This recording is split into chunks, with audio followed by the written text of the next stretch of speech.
नमस्कार, news night में आप सभी का स्वागत है। आम आदमी पार्टी के नेता आतिशी राजनीतिक बयानबाजी करके कानूनी मुश्किल में फंसी है। मंत्री आतिशी के साथ ही साथ ईडी ने हाईकोर्ट में कहा कि केजरीवाल स्वयं मनी लॉन्ड्रिंग में संलिप्त है। हालांकि हाईकोर्ट में सीएम केजरीवाल की अर्जी पर सुनवाई पूरी हो गई है, लेकिन हाईकोर्ट ने अपना फैसला सुरक्षित रखा है। इस बीच अरविंद केजरीवाल के वजन वाले बयान पर तिहाड़ प्रशासन ने भी जवाब दिया है। सवाल यह है कि आखिर आम आदमी पार्टी के बयान दे रहे हैं हताशा का संकेत। होगी चर्चा राजनीतिक दलों से, साथ ही केरल में एसडीपीआई के समर्थन के मुद्दे पर आमने सामने बीजेपी और कांग्रेस है। इसी के साथ देश, दुनिया और खेल की भी होंगी खबरें। शुरुआत करेंगे अभी तक की सुर्खियों के साथ। अरविंद केजरीवाल की याचिका पर दिल्ली हाईकोर्ट में पूरी हुई सुनवाई। याचिका में ईडी द्वारा शराब घोटाले में गिरफ्तारी को दी गई है चुनौती। ईडी की दलील सामने आई मनी ट्रेल, केजरीवाल स्वयं मनी लॉन्ड्रिंग में संलिप्त।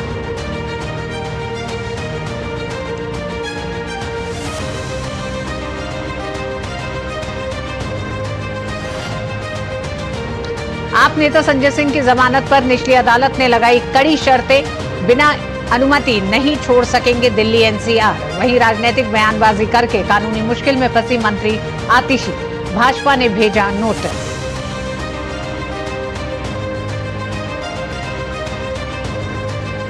पीएम को लेकर कांग्रेस नेता के विवादित बयान पर भाजपा आक्रामक। चरणदास महंत ने पीएम पर की थी हिंसात्मक टिप्पणी। छत्तीसगढ़ के सीएम विष्णुदेव साय का करारा पलटवार, कहा जनता देगी कांग्रेस को जवाब।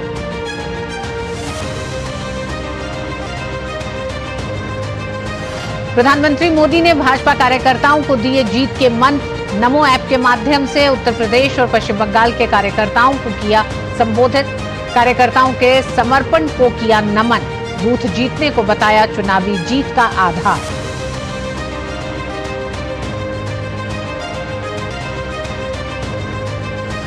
पीएफआई की राजनीतिक शाखा के कांग्रेस को समर्थन से गरमाई राजनीति। भाजपा ने कांग्रेस पर चुनाव में आतंकियों का समर्थन लेने का लगाया आरोप। एलडीएफ ने भी साधा निशाना, कहा जनता सिखाएगी सबक।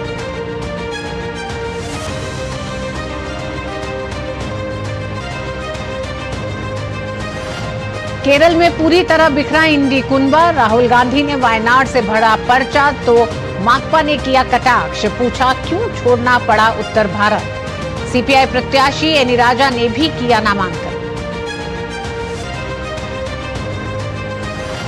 अंतिम चरण में पहुंचा लोकसभा चुनाव के दूसरे दौर का नामांकन। चुनाव प्रचार ने पकड़ा जोर।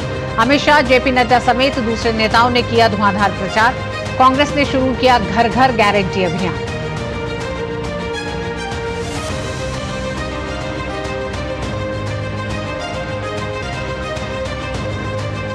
बसपा ने जारी की उम्मीदवारों की एक और सूची, 12 प्रत्याशियों के नाम शामिल। उधर बॉक्सर विजेंद्र सिंह ने कांग्रेस छोड़ थामा भाजपा का दामन। संजय निरुपम ने भी कांग्रेस छोड़ने के दिए संकेत।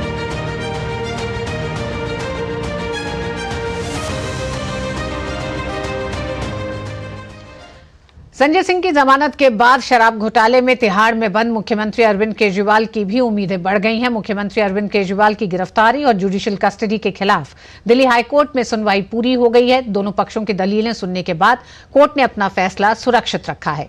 इसी बीच मनीष सिसोदिया ने भी जमानत की अर्जी लगाई है। उन्होंने कोर्ट से कहा है कि वो कोई भी शर्त मानने के लिए तैयार हैं। 6 अप्रैल को उनकी याचिका पर सुनवाई होगी।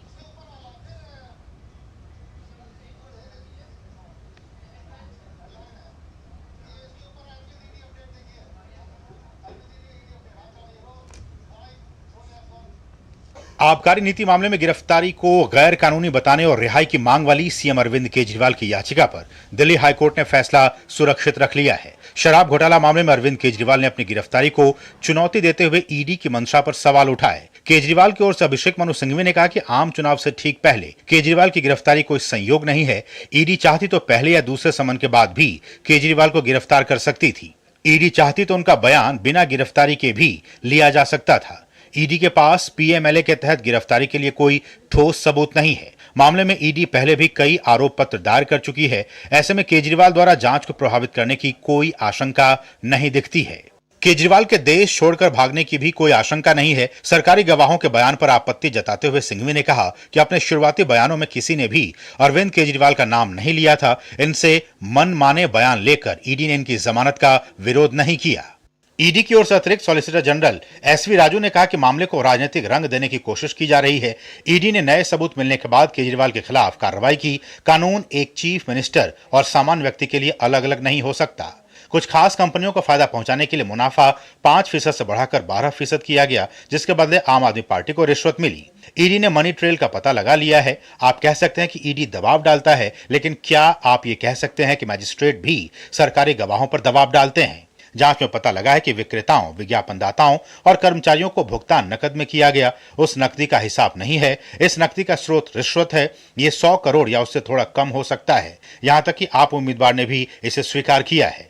मुमकिन है कि पैसे का इस्तेमाल हो चुका हो और इसलिए नकदी बरामद नहीं की जा सकी। इस मामले में आम आदमी पार्टी ही अंतिम लाभार्थी है और उसके संयोजक होने के नाते अरविंद केजरीवाल को इसकी पूरी जानकारी थी। Bureau report, DD news.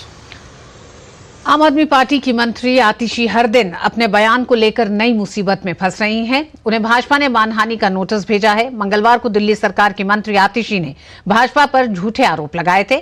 Bhajpa ने उनसे इस आरोप के साक्ष्य देने को कहा था। इस पर हंगामा थमता उससे पहले ही आतिशी ने दावा किया कि अरविंद केजरीवाल का 12 दिन में 4.5 किलो वजन कम हुआ है। तो वहीं इस बयान के बाद तिहाड़ जेल प्रशासन ने बताया कि अरविंद केजरीवाल का जेल में आने से लेकर अभी तक उनका वजन 65 किलोग्राम बना हुआ है। संजय सिंह को मिली जमानत से आम आदमी पार्टी की उम्मीद बढ़ी है कि उनके बाकी नेताओं को जल्द जमानत मिलेगी। हालांकि संजय सिंह की सशर्त जमानत में कई कड़ी शर्तें शामिल हैं। दिल्ली की मंत्री आतिशी अपने एक बयान के कारण मुश्किल में फंसती दिखाई दे रही हैं। भाजपा ने उनके एक बयान को लेकर उन्हें कानूनी नोटिस भेजा है। इसमें कहा गया है कि या तो वे अपने आरोपों के लिए माफी मांगें या फिर उन्हें साबित करें, वरना मानहानि का केस दर्ज होगा। दरअसल आतिशी ने आरोप लगाया था कि उनके एक नजदीकी के माध्यम से उन्हें भाजपा में शामिल नहीं होने पर गिरफ्तारी की धमकी दी गई है। उन्होंने कहा था कि उनके साथ ही सौरभ भारद्वाज, राघव चड्ढा एवं दुर्गेश पाठक की गिरफ्तारी की जाएगी। भाजपा ने कहा कि इस तरह के झूठे आरोप से पार्टी और कार्यकर्ताओं की राजनीतिक सामाजिक छवि धूमिल होती है। हम तुम्हें इस बार भागने नहीं देंगे और कहा था कि कल शाम तक जो भी आपने बयान दिया है या तो उसके तथ्य सामने रखिए, माफी मांगिए, नहीं तो हम कानूनी कार्रवाई करेंगे। तो कल शाम को दिल्ली सरकार की मंत्री आतिशी मार लेना को हमारे मीडिया विभाग की तरफ से डेफिमेशन नोटिस दे दिया गया है। इसी तरह बुधवार को भी आतिशी अपने बयान के चलते फंसते नजर आई। उन्होंने आरोप लगाया कि तिहाड़ जेल में बंद अरविंद केजरीवाल का वजन तेजी से गिर रहा है। उन्होंने कहा कि गिरफ्तारी के बाद से अब तक अरविंद केजरीवाल का वजन 4.5 किलो घट गया है। हालांकि जेल प्रशासन की तरफ से इस दावे को खारिज कर दिया गया। कहा गया कि केजरीवाल जब यहां लाए गए थे तब उनका वजन लगभग 65 किलो था और अब भी उनका वजन 65 किलो ही है। अरविंद केजरीवाल जी का पिछले 12 दिन में 4.5 किलो वजन घट गया है। एक डायबिटीज का पेशेंट होते हुए इतने कम समय में इतना ज्यादा वजन घटना कई प्रकार की कॉम्प्लिकेशंस पैदा कर सकता है। दिल्ली शराब घोटाले में मंगलवार को सुप्रीम कोर्ट ने बड़ी राहत देते हुए आम आदमी पार्टी के सांसद संजय सिंह को जमानत दे दी। निचली अदालत से जमानत की कुछ शर्तें रखी गई हैं। इसमें केस को लेकर कोई टिप्पणी ना करना, कहीं जाते वक्त लोकेशन शेयर करना, मीडिया से केस के बारे में कोई बातें नहीं करना, बिना इजाजत दिल्ली एनसीआर छोड़कर और देश छोड़कर ना जाना शामिल है। आपको बता दें कि सुप्रीम कोर्ट ने बेल के लिए निचली अदालत का रुख करने को कहा था। भाजपा प्रवक्ता शाज़िया इल्मी ने कहा कि संजय सिंह को बेल मिली है, लेकिन वो बरी नहीं हुए हैं। इस तरह के आरोप कोई नए नहीं हैं। जिस तरह से आतिशी का और सौरभ का नाम सामने आ रहा है और इस बात को खुद तस्दीक किया है अरविंद केजरीवाल ने और इसके बारे में बाकायदा बयान दर्ज है विजय नायर की तरफ से कि वो रिपोर्ट करते थे, तो खलबली मची हुई है। आतिशी जी अपने को बचाने के लिए और अपनी मान्यता पार्टी में बना के रखने के लिए इस तरह की बातें रख रही हैं। संजय सिंह की रिहाई से आम आदमी पार्टी को थोड़ी राहत जरूर मिली है, लेकिन मुश्किलें खत्म नहीं हुई हैं। शराब घोटाले मामले में अभी भी सीएम अरविंद केजरीवाल समेत दूसरे बड़े नेता जेल में हैं। विकास सारथी के साथ ब्यूरो रिपोर्ट, डीडी न्यूज। आज का हमारा विशेष इसी पर आधारित है, आम आदमी पार्टी का झूठ, हताशा का संकेत। 3 मेहमान हमारे साथ जुड़ रहे हैं। चारू प्रज्ञा हमारे साथ जुड़ गई हैं, भारतीय जनता पार्टी की प्रवक्ता, पंकज पांडे आम आदमी पार्टी के प्रवक्ता, और साथ ही अनिल बंसल वरिष्ठ पत्रकार। आप तीनों का ही बहुत बहुत स्वागत है। पंकज पांडे जी, कल जो बात कही, कल जो दावा किया आप नेता आतिशी ने, उस पर एक तरह से भारतीय जनता पार्टी ने एक नोटिस भेजा है, मानहानि दावे की बात करी है, लेकिन आज जिस तरह से आतिशी ने एक बात कही जनता के बीच में आके बाकायदा प्रेस कॉन्फ्रेंस में कि अरविंद केजरीवाल का वजन किस तरह से 12 दिन में 4.5 किलो घट गया है, इसको क्या माना जाए? क्योंकि जब जेल प्रशासन कहता है कि वो जिस दिन से आए हैं जेल में तब से उनका वजन 65 किलो ही रहा है, इसे भ्रमित करने वाला बयान कहा जाए, गलत बयानी कहा जाए, इमोशनल दाव कहा जाए, क्या कहा जाए इसे? देखिए, पहले तो आप सभी आपके चैनल के सभी दर्शकों को बहुत बहुत नमस्कार। देखिए, पहली बात तो एक पूरा झूठ का पुलिंदा जो है आम आदमी पार्टी के इर्द गिर्द एक गुब्बारे की तरह बना दिया गया है। मैंने आपसे आतिशी के बयान पे बात की है पंकज जी, उसी से शुरू करते हैं, उसके बाद तो चर्चा लंबी है, आप बाकी मामलों पे जाइएगा, उसमें के लिए आपके पास बहुत समय होगा। आतिशी का आज का बयान, 4.5 किलो वजन अरविंद केजरीवाल का पिछले 12 दिन में घटा, इसे आप झूठ कहेंगे, क्या कहेंगे? एक बात बताइए, एक चुने हुए मुख्यमंत्री को उसकी सारी जिम्मेदारियों से उठा के अचानक से आप साजिशन उसको जेल में डाल देते हैं, तो उसकी आप जानते हैं कि वो एक सीवियर डायबिटिक पेशेंट है, जिससे उनका शुगर जो है बहुत ज्यादा ऊपर नीचे फ्लक्चुएट हो रहा है। तो जाहिर तौर पे पंकज जी, एक बार फिर सवाल आपके सामने रख रही हूँ, एक बार फिर सवाल आपके सामने रख रही हूँ, शायद समझ नहीं आ रहा होगा या साफ सुनाई नहीं दे रहा। 4.5 किलो वजन अरविंद केजरीवाल का कम हुआ, जेल प्रशासन ने तुरंत बुलेटिन जारी किया और कहा कि वो जिस दिन से जेल में आए हैं 65 किलो वजन है। आतिशी दावा करती हैं, उनकी पत्नी से लगातार उनकी बातचीत हो रही है, काफी करीबी हैं, नजदीकी हैं, वरिष्ठ मंत्री हैं, कई विभाग संभाल रही हैं, जिम्मेदार मंत्री कहा जाता है आतिशी को। इस बयान को आप क्या कहेंगे? ये झूठ है, गलत बयानी है, भ्रमित करना है, इमोशनल दाव है, क्या बोलेंगे? झूठ नहीं है, क्योंकि वो सीवियर डायबिटिक पेशेंट है। आपको पता है कि डायबिटीज के अंदर अगर कोई पेशेंट है, उनको इंसुलिन के इंजेक्शन लगते हैं और उनको मेडिसिन दी जाती है, तो उनका जो शुगर है वो ऊपर आतिशी कह रही है 4.5 किलो वजन कम हुआ, आप कह रहे हैं कि ये झूठ नहीं है। जेल प्रशासन कह रहा है कि वो 65 किलो का ही वजन में आए थे और 65 किलो वजन है। प्रशासन कौन पंकज जी, हालांकि बातें तो कई हैं, क्योंकि आज भी जब हाईकोर्ट में सुनवाई के दौरान भी केजरीवाल के लिए बहुत साफ हाईकोर्ट में ईडी के वकील ने अपनी दलीलों में साफ कहा कि किस तरह से मनी ट्रेल की तमाम वो तस्दीकें हो रही हैं, वो सारे सबूत सामने आ रहे हैं। लेकिन अभी जो आपने कहा कि आप ये मानते हैं कि आतिशी ने जो बात कही वो गलत कही है, इसी को लेके आगे बढ़ती हूँ। आप मेरे मुंह में आप सब क्यों डाल रहे हैं? मैंने कभी कहा ही नहीं कि गलत, सारी चीज मैंने तो वो सही कह रही है, जेल प्रशासन झूठ बोल रहा है। मैडम, आप वो एक सीवियर डायबिटिक पेशेंट है, आप एक प्रेस कॉन्फ्रेंस करके पंकज जी एक बात कहते हैं, आप एक प्रेस कॉन्फ्रेंस करके एक बात कह रहे हैं जनता के बीच में कि अरविंद केजरीवाल का वजन 12 दिन में 4.5 किलो घट गया। मैम, ये सही नहीं है। जो है 60 के नीचे आया था, जो कि आपको पता है बहुत क्या कहते हैं, जेल प्रशासन ने आज कहा है कि 65 किलो वजन है, तो आपके 60 और 4.5 किलो और 65 में कोई जनता नहीं मानेगी, ना हम मानेंगे। 65 किलो वजन है। प्रज्ञा जी, क्या आपको लगता है कि जिस तरह से आम आदमी पार्टी लगातार एक के बाद एक आतिशी ने एक बड़ा दावा किया भारतीय जनता पार्टी पर कि भारतीय जनता पार्टी किस तरह से उनको बीजेपी में शामिल करने की बात कर रही है, किसी की तरह उन्होंने ये संदेश दिया, और आज जो बात सामने आई है, इसके बाद कई इसी तरह के इमोशनल कार्ड हैं। अगर वो इमोशनल कार्ड की हम बात करें, सुनीता केजरीवाल के सामने आने से लेकर अभी तक आज के इस बयान को कैसे देखते हैं आप लोग? ऋतु जी नमस्ते, और सभी दर्शकों को भी मेरा नमस्ते। मैं इतनी देर से इतना इसलिए हंस रही हूँ क्योंकि मैं सोच रही हूँ जेल के अंदर जाके अरविंद केजरीवाल जी बड़े परेशान होंगे। उनको लग रहा होगा ये बाहर बैठे जितने मेरे नेता हैं, मेरे प्रवक्ता हैं, अगर 2-4 लोगों की नजरों में थोड़ी बहुत मेरी इज्जत बची भी होगी तो ये डुबा देंगे। आप क्या बात कर रहे हो? शुगर फ्लक्चुएट हो रहा है? 4 किलो का शुगर फ्लक्चुएट होता है क्या एक दिन में? और आतिशी गई थी क्या जेल में? जब जेल अथॉरिटीज कुछ बोल रही हैं, रंगे हाथों आप पकड़े जा रहे हो, मान लो ना गलत बोला था।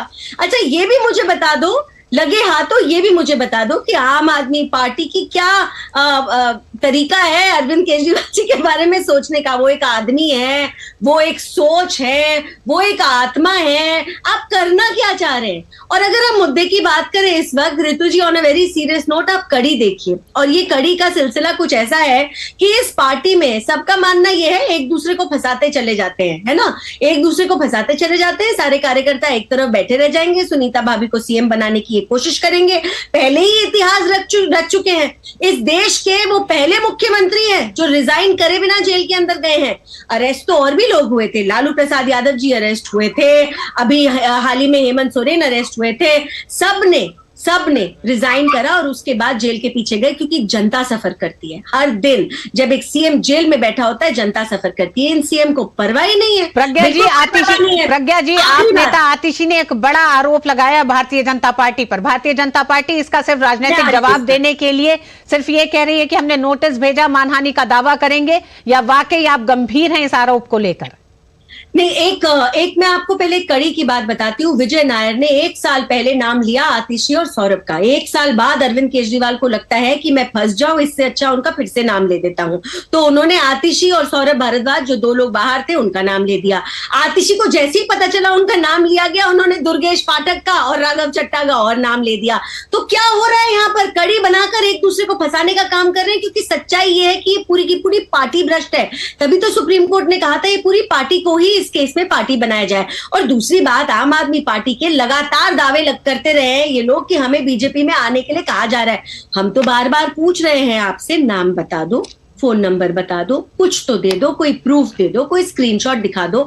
यहां तक कि अरविंद केजरीवाल जी ने जब इस बात की शिकायत करी थी तो इन्वेस्टिगेट करने अथॉरिटीज गए थे उनके पास। तो पर इनकी तो आदत है, आरोप लगाओ गायब हो जाओ, आप पर आरोप लगे तब भी गायब हो जाओ। तो ये कोई तरीका थोड़ी है। आपसे जब पूछा गया था, जब अथॉरिटीज आपके दरवाजे तक पहुंची थी, क्यों नहीं बताया आपने? किसी का ना आपने नाम लिया, ना कोई फोन नंबर दिया, ना कोई स्क्रीनशॉट दिखाया, ना कोई एसएमएस दिखाया। तो ये तो हवाई बातें करते हैं। इनको लगता है कि ये बेसिर पैर की रोज बयानबाजी करेंगे तो कुछ इनका भला हो रहा है। इनका अनिल बंसल जी, ईडी की गिरफ्त में कई बड़े नेता, संजय सिंह आज एक लंबे समय के बाद छूट रहे हैं जमानत पर। क्या आपको लगता है कि ये संजय सिंह बाहर आ चुके हैं जेल से जमानत पर, क्या आपको ये लगता है कि एक तरफ जहां ईडी पर हमला लगातार आम आदमी पार्टी कर रही है, तो वहीं दूसरी तरफ एक इमोशनल कार्ड के जरिए भी जनता के बीच जा रही है, जिसमें शायद हताशा भी कहीं ना कहीं दिखाई दे रही है, क्योंकि जिस तरह के बयान सामने आ रहे हैं वो भ्रम फैलाने वाले हैं, वो उनकी अपनी पूरी एक तरह से सच्चाई पर कई सवाल खड़े कर रहे हैं। देखिए, राजनीतिक दल जो है वो कई तरह के हथकंडे अपनाते हैं। ये आप नहीं मान सकते जो आपने कहा कि इमोशनल कार्ड भी खेलते हैं, सच भी बोलते हैं, झूठ भी बोलते हैं, रणनीतिक लड़ाई भी लड़ते हैं। तो इसमें कोई मैं नई बात या आश्चर्यजनक बात नहीं देखता। और जो आपने कहा कि हताशा तो स्वाभाविक है। जिस पार्टी के सबसे बड़े नेता जो 3-4 हैं वो अगर जेल के अंदर चले गए हैं तो हताशा होना स्वाभाविक है। और संजय सिंह की जो जमानत हुई है, चूंकि मनीष सिसोदिया का 1 वर्ष से अधिक हो गया है और सत्येंद्र जैन पहले स्वास्थ्य आधार पर छूटे थे, दोबारा चले गए हैं, तो ऐसे में संजय सिंह को जमानत मिलने से एक उम्मीद की किरण उनको बंधी है। नहीं तो ये लगा था कि जो पहली कतार के नेता हैं वो सारे ही अंदर हो जाएंगे, तो एक तरह से पार्टी नेतृत्वहीन हो जाएगी। तो अब चूंकि आज हाईकोर्ट में अरविंद केजरीवाल जी की जमानत पर सुनवाई हुई है, हाईकोर्ट जमानत देगा या नहीं देगा फैसला। अनिल जी, कई सख्त शर्तें भी लगा दी हैं।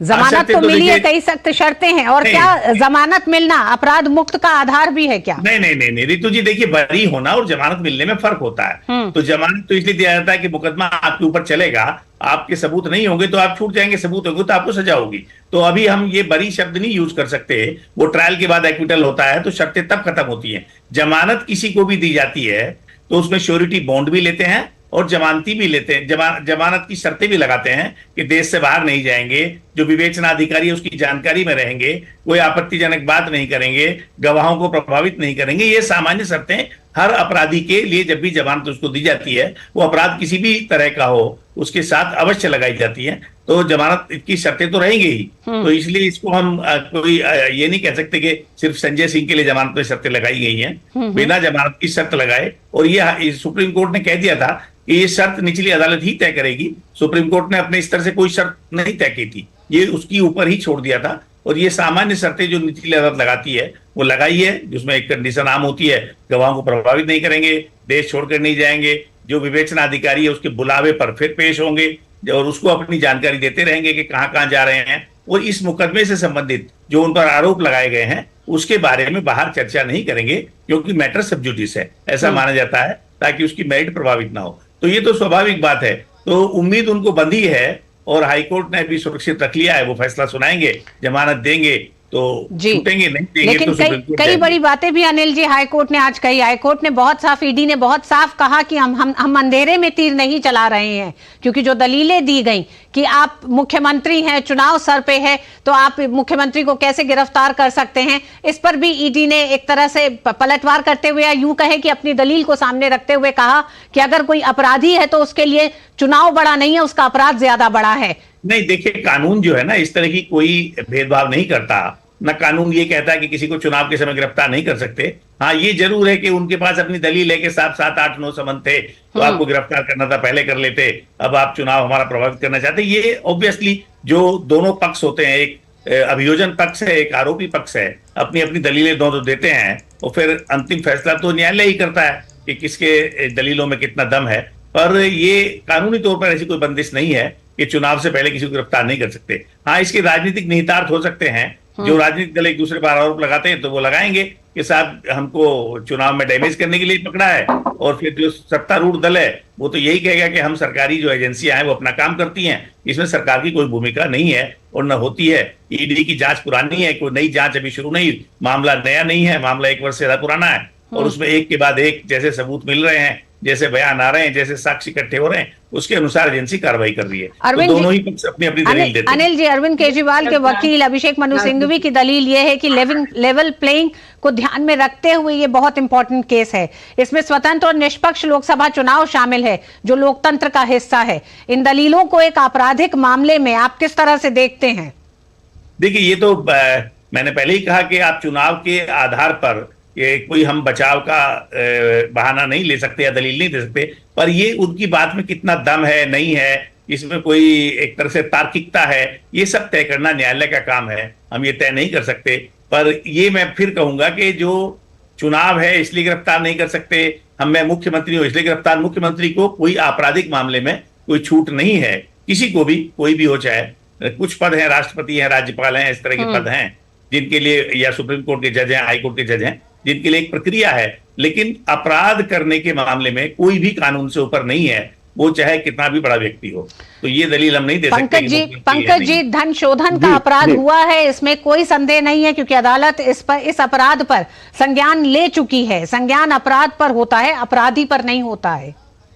जी, आप एक बार प्रश्न दोहराएंगे, क्या पूछना चाह रही हैं? मैं ये कह रही हूँ कि धन शोधन का अपराध हुआ है, इसमें कोई संदेह नहीं है, अदालत इस बात का संज्ञान ले चुकी है। न्यायालय ने इस पे कहा है कि ये ऐसा हुआ है, और सिर्फ जो है ना, न्यायालय ने संज्ञान लिया है, तभी ये मामला चल रहा है। पंकज जी थोड़ा सा कानून भी पढ़ें, ये तो बहुत बेसिक जानकारी कानून की है। अपराध पर संज्ञान के बाद ही आरोपियों को लेकर जांच होती है सर। ये तो बहुत शुरुआती चीज है। आप बहस के लिए आए, आपको यही नहीं पता है कि अदालत इस अपराध पर संज्ञान ले चुकी है। जी प्रज्ञा जी, मैं अपनी बात खत्म करना चाहूंगा, क्योंकि मेरी कुछ आवाज नहीं आ रही थी, मैं आपकी खत्म करना चाहूंगा। पंकज जी, मेरे पास वक्त कम है, प्रज्ञा को सुनने लगा था। जी, मैं बहुत शॉर्ट टाइम लूंगा। जी चारू अपनी बात करें। 350 करोड़ की मनी ट्रेल सुप्रीम कोर्ट ने अपने एक प्रीवियस ऑर्डर में नोट करी है और कहा है कि आम आदमी पार्टी के खातों तक आती है। आज ईडी ने यह भी समझाया है कि मनी ट्रेल आने का मतलब ये नहीं है कि कहीं से नोट की गड्डी मिल जाएगी, ये समझाया है कि इस पैसे को रीडायरेक्ट करा गया या भेजा गया गोवा चुनाव के लिए। तो ये पैसे सीधे के सीधे गोवा भेज दिए गए, चाहे ये प्राइवेट जेट, चार्टर जेट के लिए पेमेंट गए हो, या पोस्टर छपवाने के लिए, बड़े बड़े होर्डिंग एडवर्टाइजिंग खरीदने के लिए पैसे दिए गए हो, इसका अंदाजा अभी हमको नहीं है। लेकिन ये पैसे डायरेक्टली रीडायरेक्ट करे गए और 350 की तो हमको ट्रेल मिल चुकी है।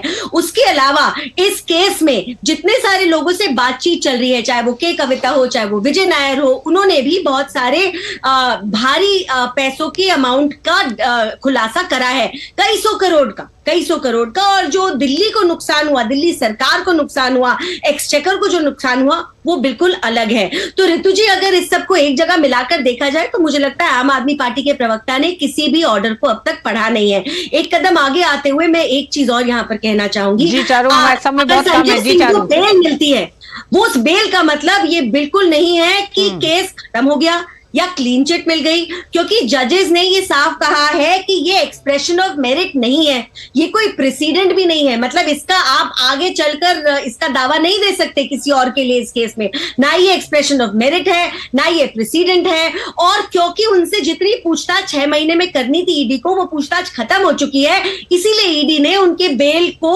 अपोज नहीं किया, और केवल इस वजह से संजय सिंह को आज बेल मिली। उनको मिला तो कुछ भी नहीं, या उस मुश्किल के समाधान का रास्ता ढूंढने में नेता इस समय अभी जुटे हुए हैं। आपको एक तरफ हाईकोर्ट में अरविंद केजरीवाल की जुडिशियल कस्टडी को चुनौती दी हुई प्ली पे आज दलीलें सुनी गई, फैसला सुरक्षित है, कल फैसला आना है, उम्मीद की जा रही है कल इस पर फैसला आ सकता है। वहीं दूसरी तरफ नेता जिस तरह के बयान दे रहे हैं वो और ज्यादा आम आदमी पार्टी की पूरी छवि को कहीं ना कहीं धूमिल कर रही है। आप तीनों ही मेहमानों का हमारे साथ जुड़ने के लिए बहुत बहुत धन्यवाद। और न्यूज नाइट में वक्त एक छोटे से ब्रेक का है, ब्रेक के बाद होंगी कुछ और खबरें, देखते रहिए डीडी न्यूज।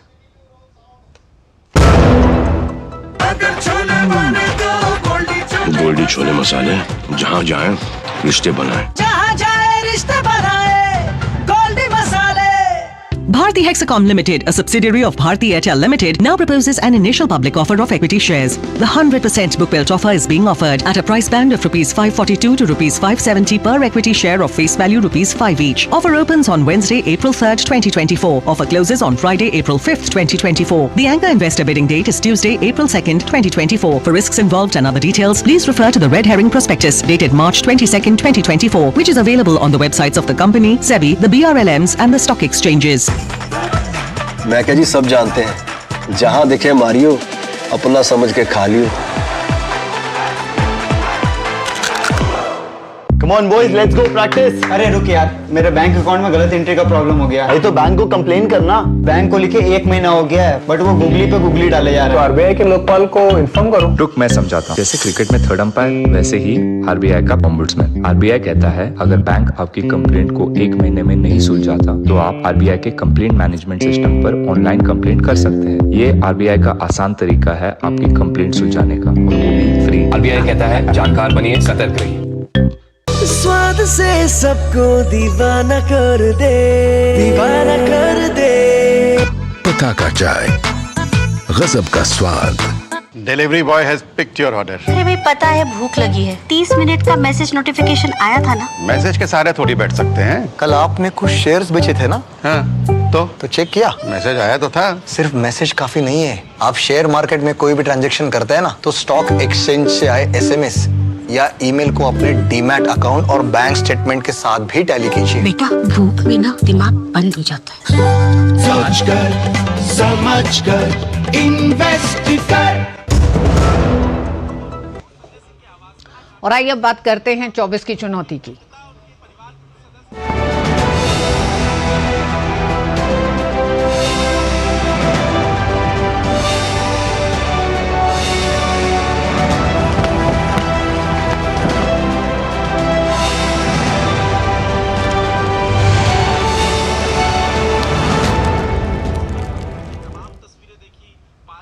प्रधानमंत्री नरेंद्र मोदी ने नमो ऐप के माध्यम से उत्तर प्रदेश के भाजपा कार्यकर्ताओं को संबोधित किया।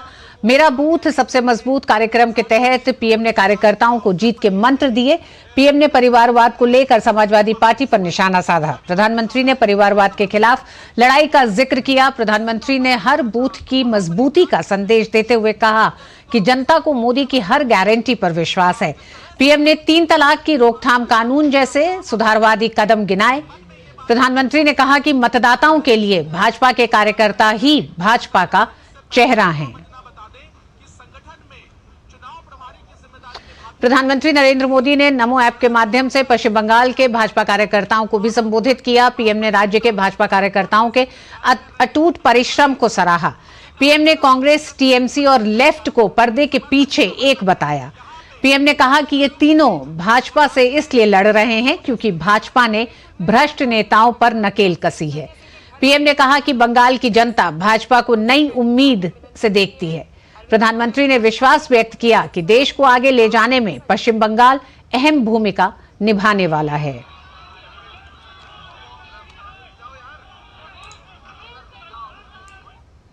छत्तीसगढ़ विधानसभा नेता प्रतिपक्ष डॉक्टर चरणदास महंत के पीएम मोदी के खिलाफ दिए गए विवादित बयान पर मुख्यमंत्री विष्णुदेव साय ने पलटवार किया है। सीएम साय ने कहा कि कांग्रेस के इस घटिया बयान का करारा जवाब जनता ही फिर से देगी। देश की जनता ने इस मुकाम पर पहुंचा दी कांग्रेस को कि नेता प्रतिपक्ष बनने की स्थिति भी नहीं थी।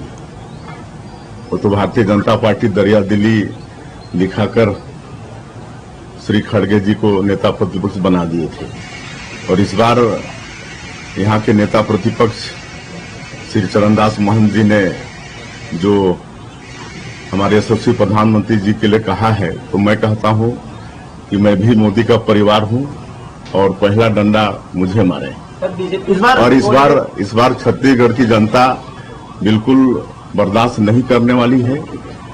छत्तीसगढ़ का एक भी सीट कांग्रेस को लेने नहीं देंगे। पूरी 11 की 11 सीट भारतीय जनता पार्टी जीतेगी।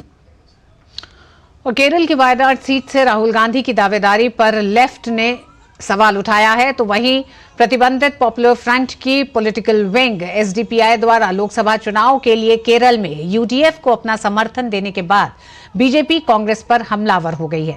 अमित शाह ने कहा कि इसका मतलब कांग्रेस देश को तोड़ना चाह रही है। देश हित के मुद्दे पर घिरने के बाद उधर कांग्रेस बचाव की मुद्रा में दिख रही है। केरल की वायनाड लोकसभा सीट इन दिनों खूब सुर्खियों में है। इसकी वजह है उत्तर भारत छोड़ कांग्रेस नेता राहुल गांधी एक बार फिर यहां से अपनी किस्मत आजमा रहे हैं। इस राज्य में पहुंचकर विपक्षी गठबंधन की राहें अलग हो जाती हैं। वायनाड से राहुल के खिलाफ इंडी में शामिल सीपीआई की एनी राजा चुनाव लड़ रही हैं। पीएफआई की राजनीतिक शाखा एसडीपी के यूडीएफ को समर्थन के ऐलान के बाद राहुल गांधी भाजपा के निशाने पर हैं। इन राजनीतिक उठापटक के बीच बुधवार को राहुल गांधी और एनी राजा ने अपना नामांकन दाखिल किया। नामांकन दाखिल करने से पहले दोनों नेताओं ने रोड शो किया। रोड शो के दौरान राहुल गांधी के साथ कांग्रेस महासचिव प्रियंका गांधी वाड्रा भी मौजूद रहीं। एनी राजा सीपीआई महासचिव डी राजा की पत्नी हैं। This election is a fight for democracy and for the Constitution of India. That's what the fight is about. It's very clear to all of you who is on which side. It is very clear who's attacking the Constitution, who is attacking the democratic structure of this country. The human-animal conflict is one of the major issue, and left front government here, Comrade Pinarayi government is doing lot of things, but for a lasting solution, amendment to the existing law is so important. Wayanad से राहुल गांधी के मैदान में होने के कारण SDPI के समर्थन की अहमियत बढ़ जाती है। एसडीपीआई को पीएफआई जैसे प्रतिबंधित गैर कानूनी संगठन के राजनीतिक चेहरा के रूप में देखा जाता है। भाजपा के वायनाड से प्रत्याशी सुरेंद्रन इसे एक तरह से पीएफआई से समर्थन मिलना बता रहे हैं। Yes, really shocking, the dangerous political move by Congress party, especially Rahul Gandhi and the UDF leaders from Kerala. The PFI, the banned terror organization, the PFI's political outfit, SDPI is openly supporting the Congress party, the UDF candidates in India. The PFI has been banned 1 year back. वहीं केंद्रीय मंत्री प्रहलाद जोशी ने कांग्रेस पर तुष्टीकरण की राजनीति करने का आरोप लगाते हुए कहा है कि यही कारण है एसडीपीआई जैसी पार्टी कांग्रेस का समर्थन कर रही है। कांग्रेस पार्टी का अपीजमेंट पॉलिसी के कारण जो अपीजमेंट करता है उनको ही सपोर्ट करता है, इसलिए एसडीपीआई जैसे देशद्रोही पार्टी कांग्रेस को सपोर्ट कर रहे बोले तो कांग्रेस का स्टैंड है, कांग्रेस को बताना चाहिए। इससे पहले केंद्रीय गृह मंत्री अमित शाह ने मंगलवार को कर्नाटक में कहा था कि बेंगलुरु में बम धमाके हो रहे हैं और उधर केरल में एसडीपीआई कांग्रेस को समर्थन कर रही है। अगर ये सच है तो क्या कांग्रेस सरकार के तहत कर्नाटक सुरक्षित है? सिर्फ बीजेपी ही नहीं, इसको लेकर एलडीएफ भी कांग्रेस पर सवाल उठा रहा है। सीपीएम की राज्य इकाई ने कहा है कि जनता कांग्रेस को इसका जवाब जरूर देगी। उधर केरल कांग्रेस ने सिर्फ यह कहकर पल्ला झाड़ने की कोशिश की है कि यूडीएफ ने एसडीपीआई से कोई समर्थन नहीं मांगा है। Bureau report, DD news. Lok Sabha चुनाव की बढ़ती सरगर्मियों के बीच दूसरे चरण के लिए धुआंधार नामांकन हुए। दरअसल दूसरे चरण के लिए नामांकन दाखिल करने का गुरुवार को आखिरी दिन है। इस वजह से नामांकन प्रक्रिया में काफी तेजी दिखाई दी। इस दौरान रैलियां और रोड शो भी देखने को मिले। जहां नेता जनता से वोट की अपील करते नजर आए, वहीं अपनी अपनी जीत के दावे भी करते दिखाई दिए। 18वीं लोकसभा के लिए दूसरे चरण में 89 सीटों पर 26 अप्रैल को होने वाले मतदान के लिए नामांकन ने रफ्तार पकड़ ली है। कांग्रेस, भाजपा समेत विभिन्न दलों के उम्मीदवारों ने रोड शो किए और नामांकन दाखिल किए। इसी क्रम में गौतम बुद्ध नगर लोकसभा सीट से 2 बार के सांसद भाजपा उम्मीदवार डॉक्टर महेश शर्मा ने नामांकन भरा। इस दौरान उनके साथ उत्तर प्रदेश के उप मुख्यमंत्री ब्रजेश पाठक मौजूद रहे। वहीं कोटा बूंदी लोकसभा सीट से भाजपा उम्मीदवार ओम बिरला ने अपना नामांकन पत्र दाखिल किया। इस दौरान मुख्यमंत्री भजनलाल शर्मा भी मौजूद रहे। जबकि पश्चिम बंगाल के भाजपा प्रदेश अध्यक्ष और बालूरघाट लोकसभा क्षेत्र से पार्टी के उम्मीदवार सुकांत मजूमदार ने भी पर्चा दाखिल किया। आज कोटा के विकास की बात करता हूं तो चाहे हाईवे हो, रेलवे हो, रोड हो, पासपोर्ट ऑफिस हो, जो बुनियादी सवाल थे वो सारे बुनियादी सवाल इस कार्यकाल में पूरे हुए हैं। हमारा जो जीत होगा इस बार ऐतिहासिक जीत होगा और बहुत बड़े मार्जिन के साथ ये सीट हम नरेंद्र मोदी जी को गिफ्ट देंगे। भाजपा के अलावा कांग्रेस और विपक्षी दलों के उम्मीदवारों ने भी नामांकन दाखिल किया। कांग्रेस के नेतृत्व वाले यूडीएफ के उम्मीदवार शशि थरूर ने भी तिरुवनंतपुरम लोकसभा क्षेत्र से अपना नामांकन दाखिल किया। वहीं बिहार के पूर्णिया से आरजेडी उम्मीदवार बीमा भारती ने अपना पर्चा भरा। दूसरे चरण में 89 सीटों पर मतदान होना है, जिसकी नामांकन प्रक्रिया 28 मार्च से शुरू हुई थी। दूसरे चरण में जिन सीटों पर चुनाव होना है उनमें केरल की सभी 20 सीटें, कर्नाटक की 14 सीटें, राजस्थान की 13 सीटें, उत्तर प्रदेश की 8, महाराष्ट्र की 8, मध्य प्रदेश की 7 सीटें शामिल हैं। इसके अलावा असम और बिहार की 5-5 सीटें, छत्तीसगढ़ और पश्चिम बंगाल की 3-3 सीट, जबकि त्रिपुरा, मणिपुर और जम्मू कश्मीर की 1-1 सीट शामिल है। DD news. और लोकसभा चुनाव में हर दिन तेज हो रहा है प्रचार अभियान। सभी राजनीतिक दल रैलियां, रोड शो और दूसरे माध्यमों से जनता तक पहुंचने का प्रयास कर रहे हैं। भाजपा के वरिष्ठ नेता अमित शाह ने उत्तर प्रदेश के मुजफ्फरनगर में जनसभा को संबोधित किया, तो वहीं कई नेताओं ने जनता के बीच संभाला मोर्चा। लोकसभा चुनाव के लिए प्रचार अभियान अब जोर पकड़ने लगा है। सभी राजनीतिक दल रैलियों, रोड शो और दूसरे माध्यमों से जनता तक पहुंचने का प्रयास कर रहे हैं। इसी कड़ी में भाजपा के दिग्गज नेताओं ने मोर्चा संभाला। केंद्रीय मंत्री और भाजपा के वरिष्ठ नेता अमित शाह ने उत्तर प्रदेश के मुजफ्फरनगर में जनसभा को संबोधित किया। उन्होंने कहा कि 2017 में भाजपा की सरकार आने के बाद योगी सरकार ने गुंडों का आतंक रोका है। आपने 2017 में भाजपा की सरकार बनाई, योगी सरकार ने यहाँ पर गुंडों का आतंक बंद कर यहाँ पलायन रोका है और लोगों को सुरक्षित किया है। रक्षा मंत्री राजनाथ सिंह ने गाजियाबाद में भाजपा प्रत्याशी अतुल गर्ग के समर्थन में एक चुनावी सभा को संबोधित किया। हमारा संकल्प है कि भारत एक विकसित भारत बनना चाहिए। ऐसे भारत का हम निर्माण करना चाहते हैं जो भारत पूरे विश्व का नेतृत्व कर सके। ऐसे भारत के निर्माण का संकल्प लेकर हम सब अपने कदम आगे बढ़ा रहे हैं। राजस्थान के झालावाड़ में एक सार्वजनिक रैली को संबोधित करते हुए भाजपा अध्यक्ष ने कहा कि पीएम मोदी ने आज गांव की तस्वीर ही बदल दी है। प्रधानमंत्री मोदी जी के नेतृत्व में आज गांव की तस्वीर बदल गई। ऐसे 18,000 गांव थे जहां आपके राज में बिजली नहीं थी। सोचिए वो कैसे 21वीं शताब्दी में जी रहे होंगे। केंद्रीय मंत्री स्मृति ईरानी ने खजुराहो में रैली को संबोधित करते हुए कहा कि मैं उस क्षेत्र से हूं जहां 5 दशक एक खानदान का राज रहा है। उस क्षेत्र में कभी बीजेपी में जाना मतलब मौत का सामान घर लाना, ऐसा वातावरण हुआ करता था। मेरठ से भाजपा के लोकसभा उम्मीदवार अरुण गोविल हापुड़ पहुंचे और बाबा साहब भीमराव अंबेडकर की प्रतिमा पर पुष्प अर्पित किए। केंद्रीय मंत्री नितिन गडकरी ने नागपुर दक्षिण में रोड शो किया, जिसमें काफी संख्या में लोग शामिल हुए। उत्तराखंड के मुख्यमंत्री पुष्कर सिंह धामी ने टिहरी गढ़वाल में भाजपा उम्मीदवार माला राजलक्ष्मी शाह के पक्ष में रोड शो किया। पुष्कर सिंह धामी ने जनसभा को संबोधित करते हुए कहा कि विपक्षी गठबंधन भ्रष्टाचार, परिवारवाद, तुष्टीकरण को बढ़ावा देने में लगे हैं। आगरा के सूर सदन में आयोजित प्रबुद्धजन सम्मेलन में उत्तर प्रदेश के मुख्यमंत्री योगी आदित्यनाथ ने कहा कि आज भारत में घुसपैठ नहीं हो सकती।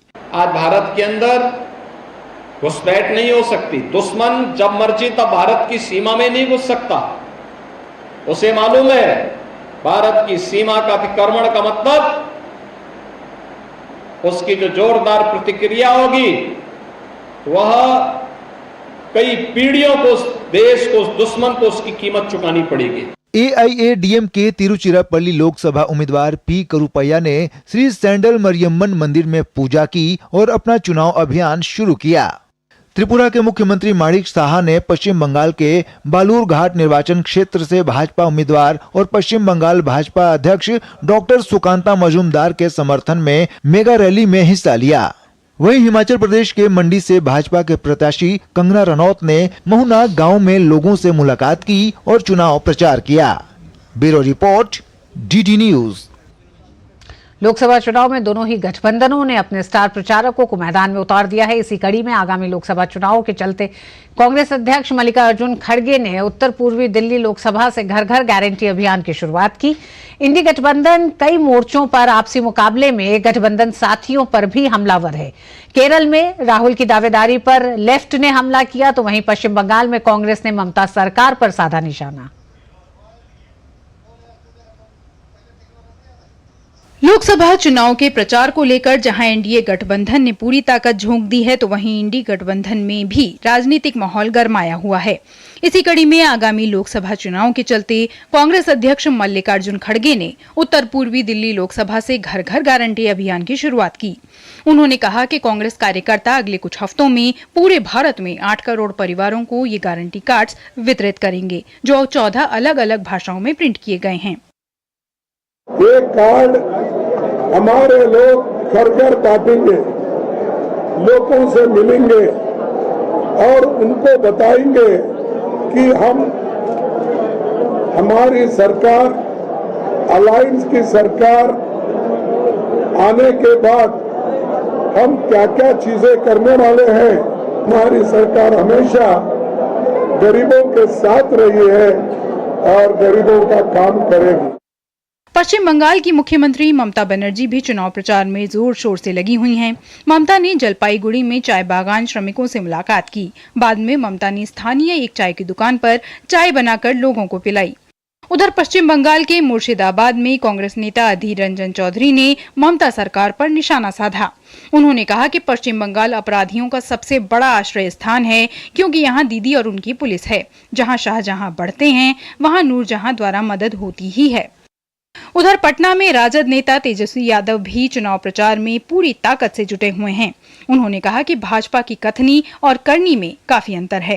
परिवारवाद के बारे में वो बोलते रहे और पहली चुनावी जनसभा का शुरुआती वो परिवारवाद के उम्मीदवार से कर रहे, जो कि उनके उम्मीदवार हैं। तो आप देख सकते हैं उनके कथनी और करनी में कितना भारी अंतर है। उधर राजस्थान के पूर्व उप मुख्यमंत्री सचिन पायलट बाड़मेर में चुनाव प्रचार में जोर शोर से जुटे हुए हैं। उन्होंने कहा कि राजस्थान में लोग लगातार कांग्रेस से जुड़ रहे हैं। नौजवान रोजगार चाहते हैं और किसान अपने भविष्य को बेहतर देखना चाहते हैं। राजस्थान के अंदर मैं जानता हूं कि इस बार माहौल ऐसा है कि लगातार लोग कांग्रेस से जुड़ रहे हैं और 10 साल की जो बीजेपी सरकार की रिपोर्ट कार्ड है, इसको देखकर लोगों ने मन बना लिया कि बदलाव जरूरी है।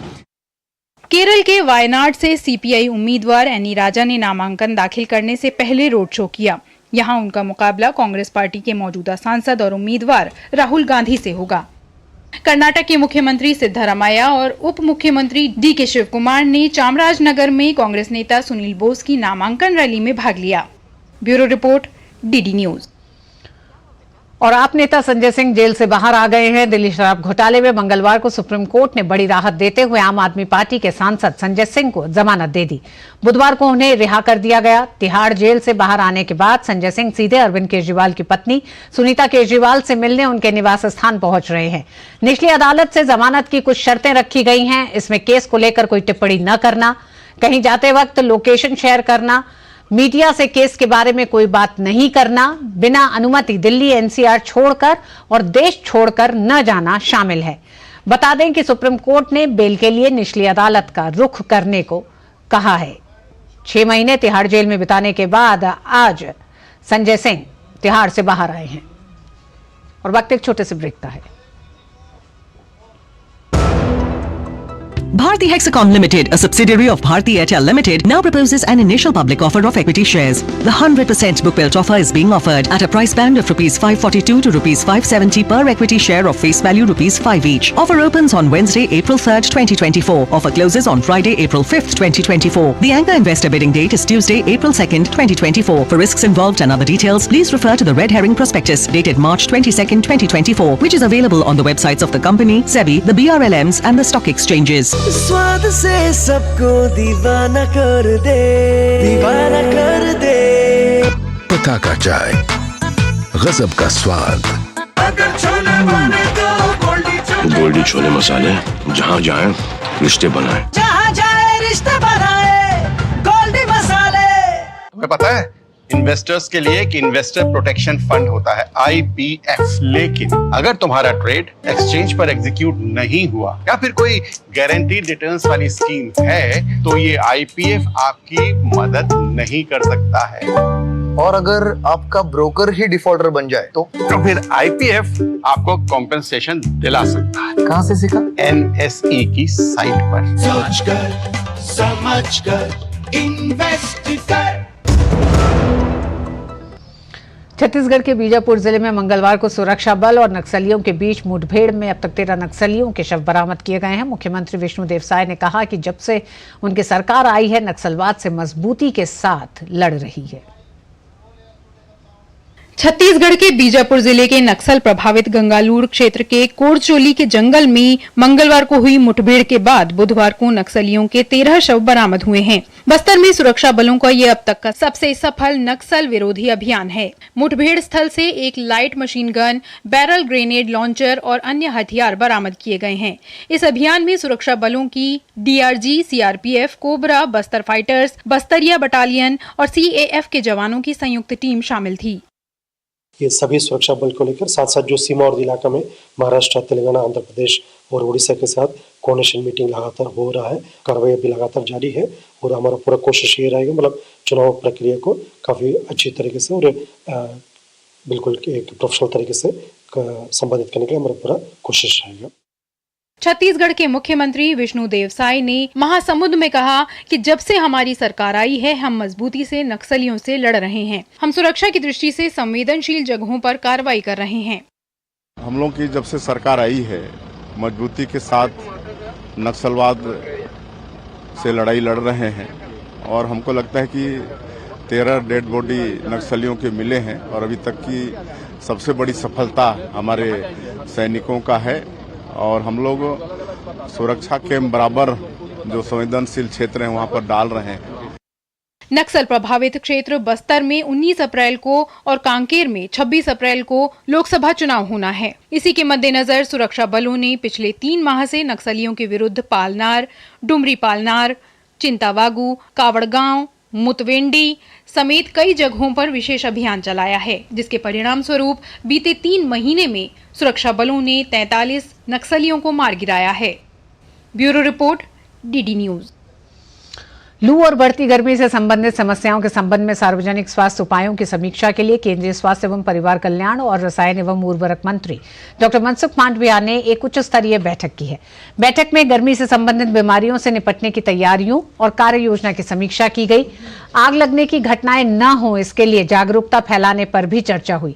बैठक में नीति आयोग के सदस्य doctor VK Paul, DGHS, DG ICMR, निदेशक एम्स MS सफदरजंग, RML और लेडी हार्डिंग मेडिकल कॉलेज भी हिस्सा लिया।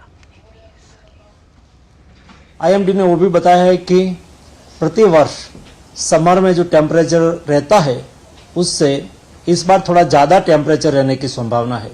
उसको देखते हुए उसकी जनता पर इफेक्ट ना हो, चालू वर्ष इलेक्शन ईयर है, सरकार की ओर से स्टेट गवर्नमेंट को एक एडवाइजरी भी जारी करने के लिए कहा है। इस वर्ष में जब आप इलेक्शन के कैंपेन करेंगे तो मेरा सुझाव है कि आप पानी पीते रहिए। कुछ दशक पहले तक भारत में विमान से यात्रा करना मध्यवर्गीय भारतीयों के लिए एक ग्लैमरस मामला था और एयरपोर्ट पर कुछ खास किस्म के चेहरे ही दिखते थे, लेकिन अब आम आदमी से लेकर श्रमिक तक यानी पूरा भारत दिखता है, जो एक सुखद एहसास है। और यह संभव हुआ है उड़ान योजना के सफल क्रियान्वयन से। साल 2014 के बाद नरेंद्र मोदी सरकार के प्रयासों से हवाई मार्गों और हवाई अड्डों के खुलने के साथ साथ हवाई जहाजों के प्रतिस्पर्धी किरायों ने हवाई यात्रा को आम लोगों के लिए और अधिक सुलभ बना दिया है, यहां तक कि उन लोगों को भी जो हवाई यात्रा करने से डरते हैं। मोदी सरकार के इस परिवर्तनकारी दृष्टिकोण से श्रमिक वर्ग में भी उड़ान को लेकर यह आत्मविश्वास आया है। 21 अक्टूबर 2016 को उड़ान योजना शुरू की गई थी। उड़ान के तहत 5 एयरलाइंस कंपनियों को 70 हवाई अड्डों के लिए 128 उड़ान मार्गों को दिया गया और उत्तर पूर्वी क्षेत्रों, पहाड़ी राज्यों और द्वीपों को प्रोत्साहन दिया गया। हेलीकॉप्टरों और समुद्री विमानों का संचालन शामिल किया गया।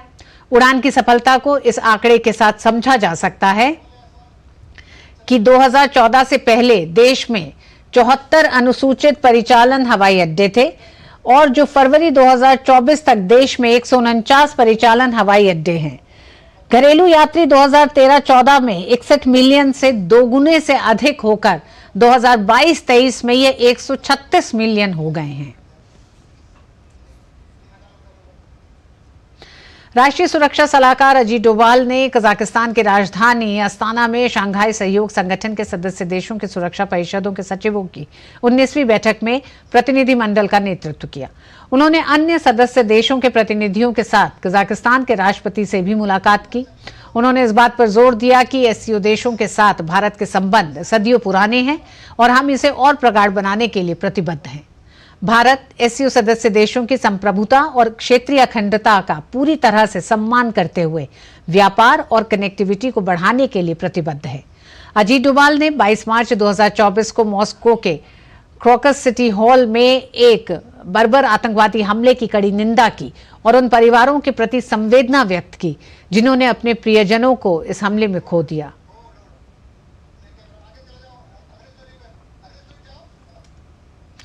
भारत की अर्थव्यवस्था को लेकर वैश्विक स्तर पर सकारात्मक रुझान देखने को मिल रहे हैं। अर्थव्यवस्था के मोर्चे पर भारत के लिए एक और अच्छी खबर आई है। वर्ल्ड बैंक ने यह अनुमान जताया है कि भारत में साल 2024 में अर्थव्यवस्था 7.5% की दर से विकास करेगी। वर्ल्ड बैंक के पूर्व के अनुमान की तुलना में यह 1.2% ज्यादा है। आपको बता दें कि वर्ल्ड बैंक ने पहले ये अनुमान 6.3% ही रखा था, जिसे अब वर्ल्ड बैंक ने बढ़ाकर 7.5% किया है। वर्ल्ड बैंक ने यह भी कहा है कि भारत में विकास की तेज गति और तेज रफ्तार से बढ़ती देश की अर्थव्यवस्था काफी सकारात्मक संकेत है। इसी के साथ ही वर्ल्ड बैंक ने पूरे दक्षिण एशिया की अर्थव्यवस्था के विकास को लेकर भी अनुमान जारी किया है। वर्ल्ड बैंक के हिसाब से पूरे दक्षिण एशिया में विकास की दर 6% रहेगी।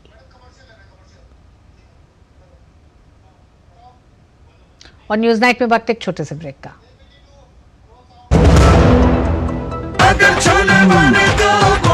गोल्डी छोले मसाले, जहाँ जाए रिश्ते बनाए, जहाँ जाए रिश्ते बनाए, गोल्डी मसाले।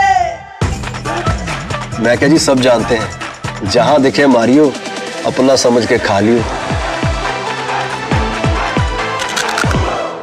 स्वाद से सबको दीवाना कर दे, दीवाना कर दे। पता का चाय, गजब का स्वाद। फील्ड मार्शल सैम मानेकशॉ की जयंती के अवसर पर भारतीय सेना ने उन्हें श्रद्धांजलि दी। उनका जन्म 3 अप्रैल 1914 को अमृतसर में हुआ था। आइए देखते हैं ये रिपोर्ट।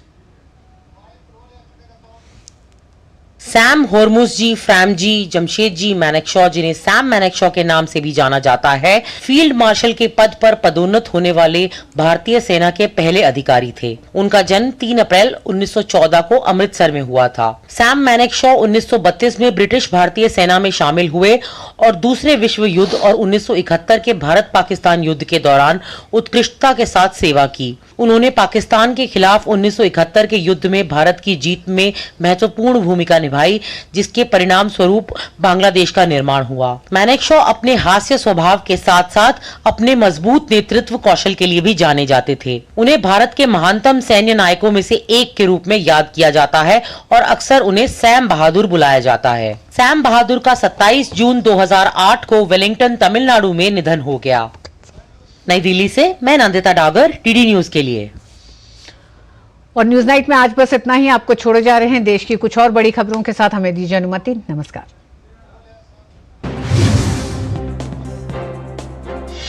लोकसभा चुनाव को लेकर चुनाव आयोग एक्शन में आ गया है। मुख्य चुनाव आयुक्त राजीव कुमार ने सभी राज्यों और केंद्र शासित प्रदेशों की सुरक्षा एजेंसियों के शीर्ष अधिकारियों के साथ बैठक की।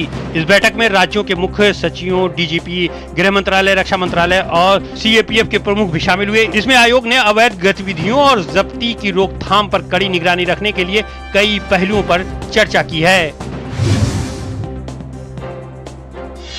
दिल्ली के राउज एवेन्यू कोर्ट ने दिल्ली जल बोर्ड टेंडर मनी लॉन्ड्रिंग मामले में प्रवर्तन निदेशालय द्वारा दायर अभियोजन शिकायत पर संज्ञान लिया है। ईडी ने चार्जशीट में जगदीश अरोड़ा, अनिल अग्रवाल, चार्टर्ड अकाउंटेंट तेजेंद्र सिंह के साथ ही अन्य लोगों को नामजद किया है।